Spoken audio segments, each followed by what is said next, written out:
మానవుల యొక్క ఆయుష్ 900 సంవత్సరముల నుండి 120 సంవత్సరములకి ఎందుకు వచ్చేసింది? దీని గురించి మనకి ఆదికాండం 6వ అధ్యాయము ఎపిసోడ్ 7. భూమిపైన మనుషులు విస్తరించిన కొద్దీ పాపము మరియు దుష్టత్వము విపరీతంగా పెరిగిపోయింది.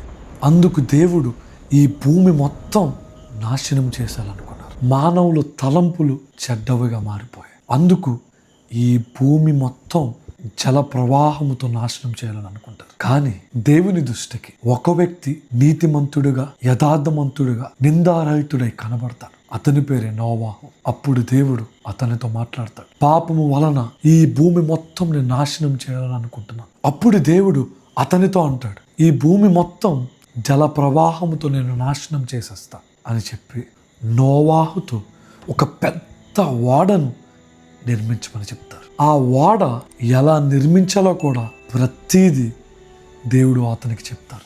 దేవుడు ఏమైతే చెప్తారో అదే రీతిగా నోవాహు ఒక పెద్ద ఓడను నిర్మిస్తారు. అప్పుడు దేవుడు నోవాహుతో అంటారు, నీ దగ్గరికి ప్రతి రకమైన జంతువులు, నీ దగ్గరికి రెండు జాతులు కలిగిన జంతువులు, అలాగే 2 జాతులు కలిగిన పక్షులు, రకరకాల ప్రాకే జీవులన్నీ ఈ ఓడలో నువ్వు ఏర్పాటు చేయి. అలాగే సరిపడా ఆహారము కూడా నువ్వు ఏర్పాటు చేయి. ఈ ఓడలో నువ్వు 3 అంతస్తులు పెట్టు, మొదటిది, రెండోది, మూడోది అని దేవుడు ఎలా అయితే ఆజ్ఞాపిస్తారో అలాగే దేవుని మాటకు లోబడి ఓడను నిర్మిస్తారు. చూసారా, ఎవరైతే దేవునికి విధేయుడై ఉంటారో ఖచ్చితంగా వారి కొరకు దేవుడు ఒక రక్షణ ప్రణాళికను ఏర్పాటు చేస్తాడు. ఆ రీతిగా ఒక రక్షణ ప్రణాళిక నోవాహుకు, అతని కుటుంబానికి దేవుడు ఏర్పాటు చేశాడు. అలాగే వరద ఎన్ని రోజులు వచ్చింది, ఈ వరద ఎలా వచ్చింది, దీని గురించి మనం తర్వాత ఎపిసోడ్లో తెలుసు.